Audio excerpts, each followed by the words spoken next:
Alright, so we have new decorations and a room. The room is unlisted with no picture and no name under the All category in the Dojo Architect. Its name when viewed from the room console is Placeholder Entrati Room, which leads us to believe it was not meant to be released yet, or they just goofed with the name. Who knows?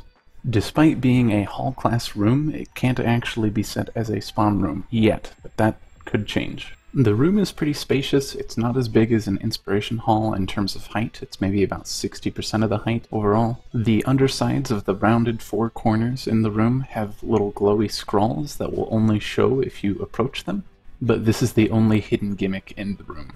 To give you a quick idea of how the room can be colored, I will briefly show you primary, secondary, tertiary, accents, and then the lights. And as for room lighting itself, I was delighted to find that both key and accent, unlike the last two new rooms that DE has released, actually affect the room. My delight for colors aside, the best parts about this room are the size and then the capacity, which is 1600. And if you factor in that at the time of this recording there are no restrictions on how many you can place in a dojo, it is wonderful. If this room remains unrestricted, I would imagine it's going to constitute 90% of a dojo layout going forward. Since it is not restricted to 3 Inspiration Halls, it has more capacity than Inspiration Halls, it has the same capacity as open space, but only 1/4 the size, and it is the same dimensions as any large garden if you factor in the hallways. The only reason that a garden should be placed instead of this room going forward in your dojo layouts is if you really want some water and fish. Now we're going to talk about the new decorations that were added. They were added to the bottom of the Orokin tab with the prefix of Orokin Entrati. We'll begin with the trim series. You have your standard 4 and 8 meter regular trim.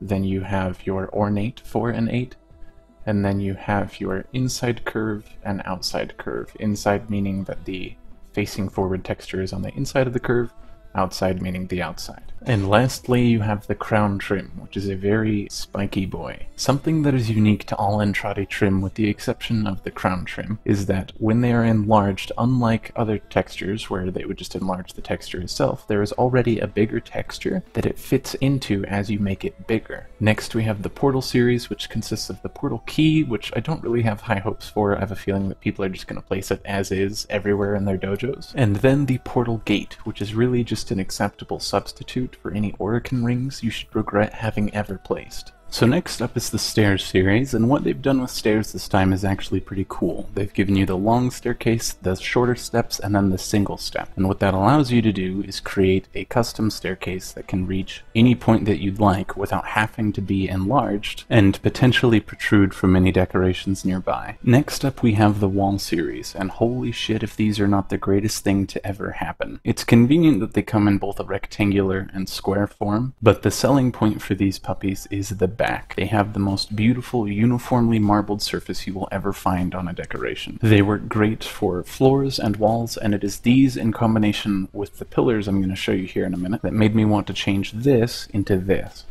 Next we have the